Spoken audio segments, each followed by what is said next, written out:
Hey guys, and good morning, and welcome to Perfect Day at Coco Cay. This is the main reason why people take Royal Caribbean cruises to the Bahamas, is to go to this private island. It's probably one of the best private islands out in the Bahamas that a cruise line operates. So I have never been here, and honestly, this is the main reason why I booked this cruise, was to go to this private island. A couple of months ago, me and Jesse were watching YouTube videos, and he saw Perfect Day at Coco Cay, and he looked at me and said, "Where is that? I want to go there." And so I told him that it was Royal Caribbean's private island in the Bahamas and everything, and he was like, "That looks really nice." And we actually got a cruise offer from Royal Caribbean probably like 2 weeks after that happened, that we just couldn't pass up because it fell on his birthday. So we booked the cruise, and honestly, it's been a wonderful cruise. And now we're finally here at Perfect Day, and it was actually funny. When we first showed up, it was raining, and I was kind of laughing, and I said, "So much for a perfect day, it's raining." But at the same time, I knew this is the tropics, and so that's common. You will get rain showers just rolling through the Bahamas every so often, and sure enough, it lasted about 30 minutes, and now it cleared up again, and it looks beautiful. So anyways, I wanted to come back here and show you guys this view, because it's a perfect view of this private island, and it's really not that big, but it looks amazing, and it looks beautiful, and it's just a small island in the middle of the Bahamas.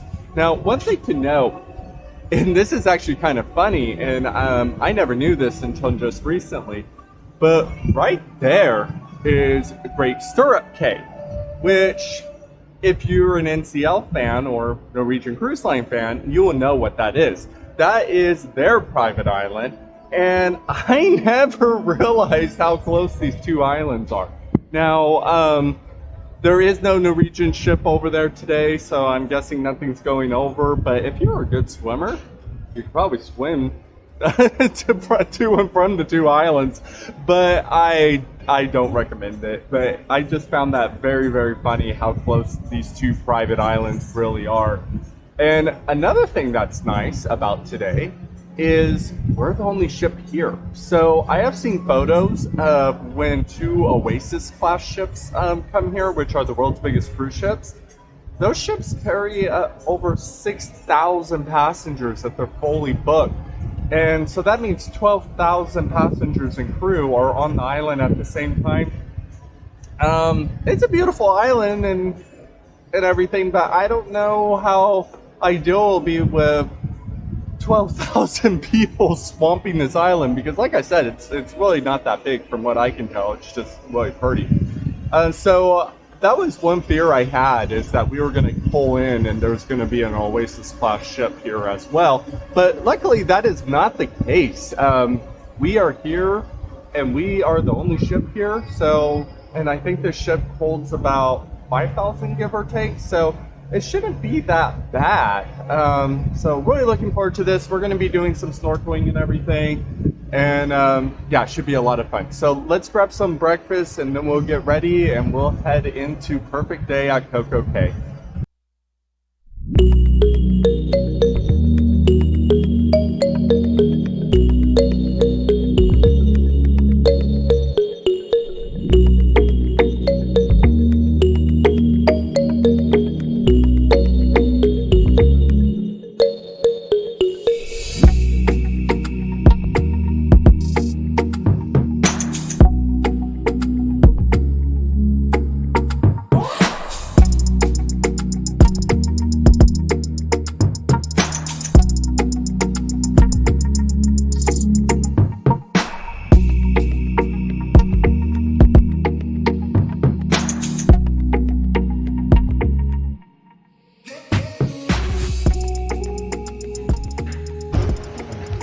And there you have it, guys.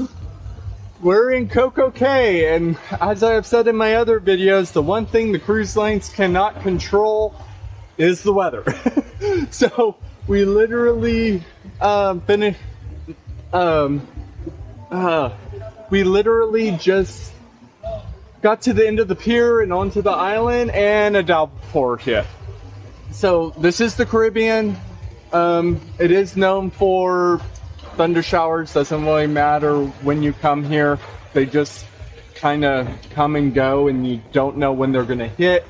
And so it's probably gonna rain for about, I don't know, hopefully only 30 minutes at the longest. 30 minutes. And we will walk out and explore the island some more. But yeah, so here we are. Just come prepared, even for rain.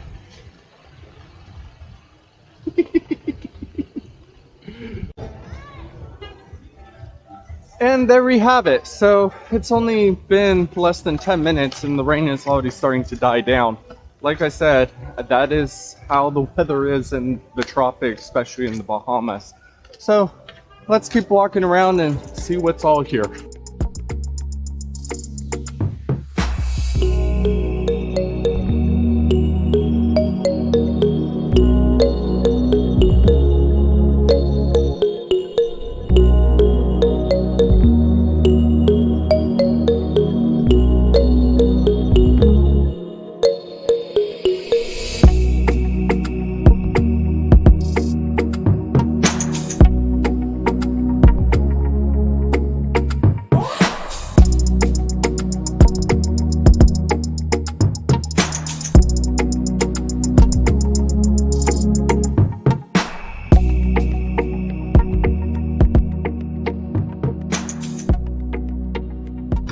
Okay, so we walked around Coco Cay. There's a main path that goes in a circle, which you guys saw the time lapse of.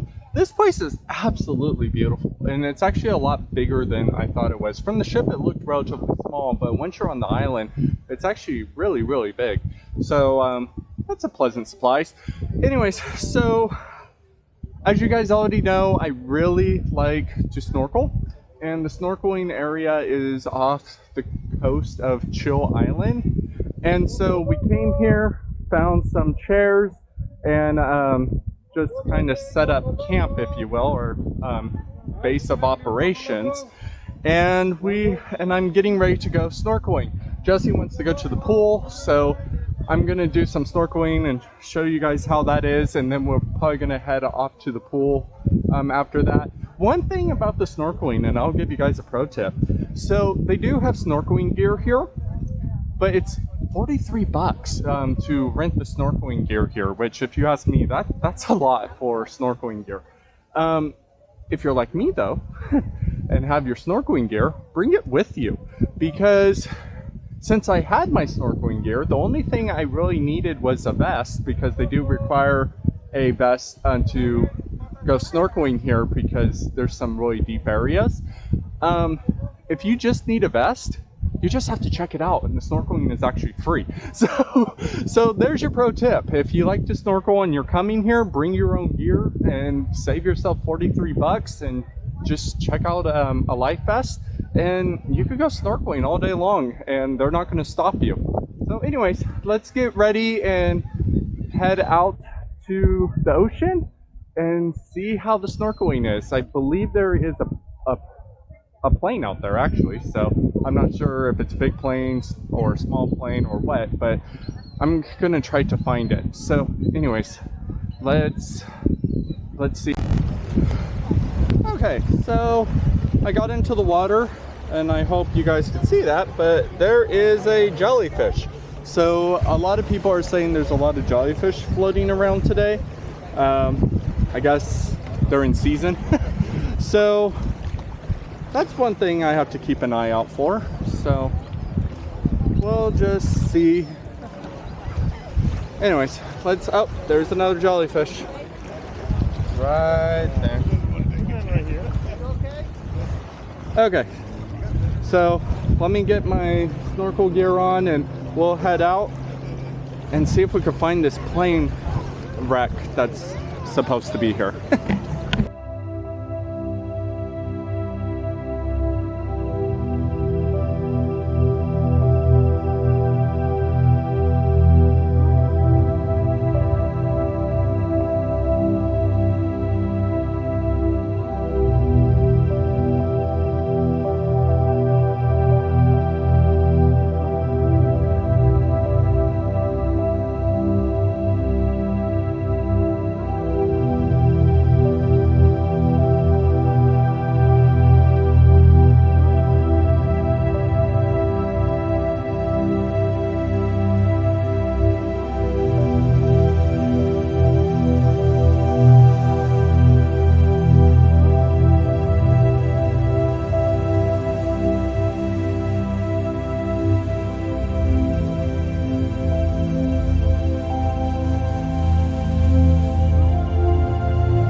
So, just a snorkeling wrap up on my opinion on that. I know this isn't their fault, but apparently, like I said earlier, jellyfish are in season, and that kind of ruined my experience here. I was spending more time trying to dodge jellyfish than actually seeing the fish and seeing what was around. It is what it is. I mean, it's the luck of the draw, and that is uncontrollable. I understand why they make you wear a life vest 100% after swimming out there. Like I said, I was trying to find a plane. Someone told me the plane is actually long gone. I don't know if that's true or not, but it makes sense because hurricanes do come through here, and I could see them taking out the plane. So instead of a plane, they have a more permanent display. It's like a fake shipwreck out there. It looks like a pirate ship. It's really cool. It has cannons and everything. And the one thing I took note of is it's made out of cement. so that isn't going to go anywhere. And honestly, that's probably the best area to see fish. I know I said around the rock face is the best spot, but once I got out to that artificial shipwreck that they have, there was a ton of fish out there, and that's where everyone was snorkeling.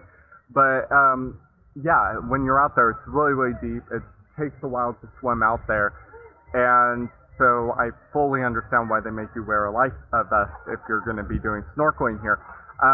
The problem is with those life vests is they're the inflatable ones, and they're really loose. It doesn't really hold onto your body that well. So I had to like hold on to it the entire time, because if I didn't, the inflatable tube would get caught underneath my mask and deflate, or it was just choking me. which life vests are supposed to keep you afloat, not choke you to death. So, like I said, I don't know. With the jellyfish and the life vest and everything, it just wasn't that enjoyable. And right now I know these are fighting words, but if I had to choose where to snorkel, I would still say Cabo. Cabo is still number one on my list of the best place I have snorkeled at. So anyways, I can mark it off my list that I've done snorkeling in the Bahamas. The water is beautiful here. That is a plus. It is nicer than Cabo in that aspect. But right now we're probably going to head over to the pool. We were walking over to this lagoon, and so we might chill out here for a bit, get in the water. Jesse seems like he wants to do that, and then we'll head over to the swimming pool. Okay, so we decided to scrap the lagoon. As we were walking, we just said, you know what, let's not chance it. The jellyfish are really bad. They could get into the lagoon as well. So let's just head over to the main pool.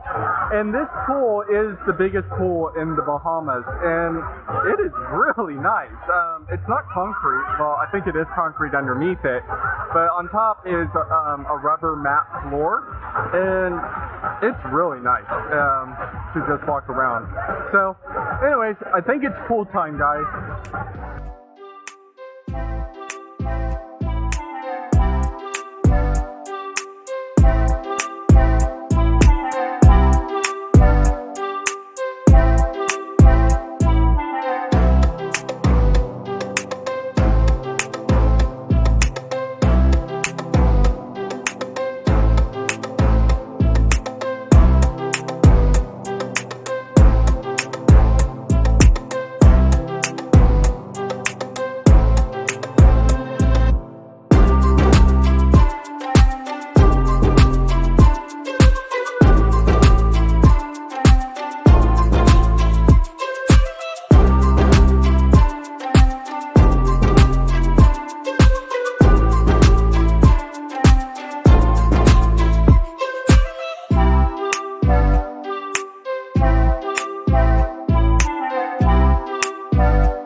Okay, so update on the jellyfish situation.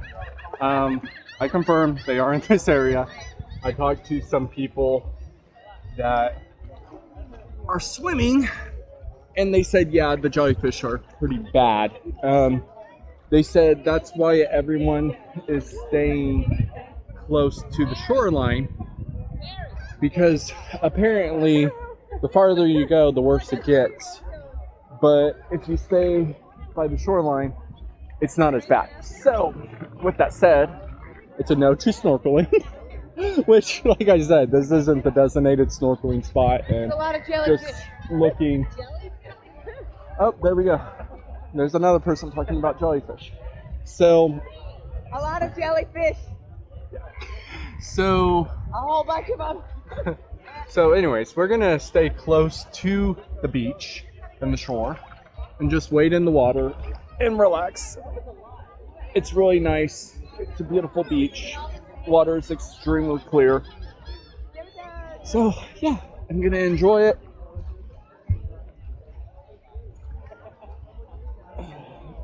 And we'll see if we can get Jessie in the water. I felt like a little beat on my leg, and I was like, and it's time to go back to the ship. So that was a lot of fun. Anyways, what I was saying is that was a lot of fun. It was really a perfect day in Coco Cay. Now I know why this island is rated one of the best, if not the best, private island in the Bahamas. It was a lot of fun. I was leery at first. I knew what was here and I knew how beautiful it was, but the reason why I was leery about it is on the Royal Caribbean website, they tried to upsell you on a bunch of stuff, like rent a cabana, do the beach club, and all this stuff, and so I was a little afraid that if we tried to do it for free, we wouldn't be able to fully enjoy the island, and that's not the case. There is a lot of things you can do without having to spend money, and that's just really nice. I mean, it's just really nice to have an all-inclusive like that is included with your cruise. So, highly recommend it. So, we are heading back to the ship. We want to go to the solarium, which is the adult-only area, and jump in a pool and kind of lounge out a bit, maybe have a drink or two.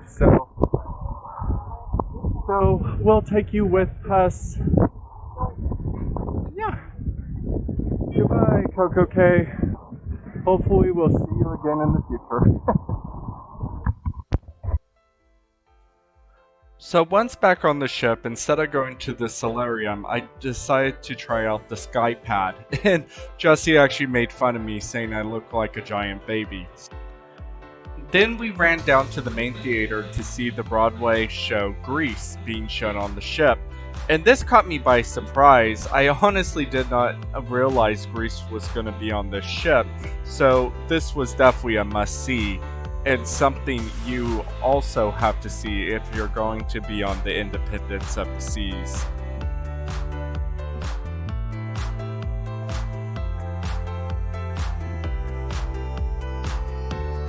Since this was also the last night of the cruise, we both agreed we had to eat in the main dining room at least once. And no surprise here, the food was fantastic.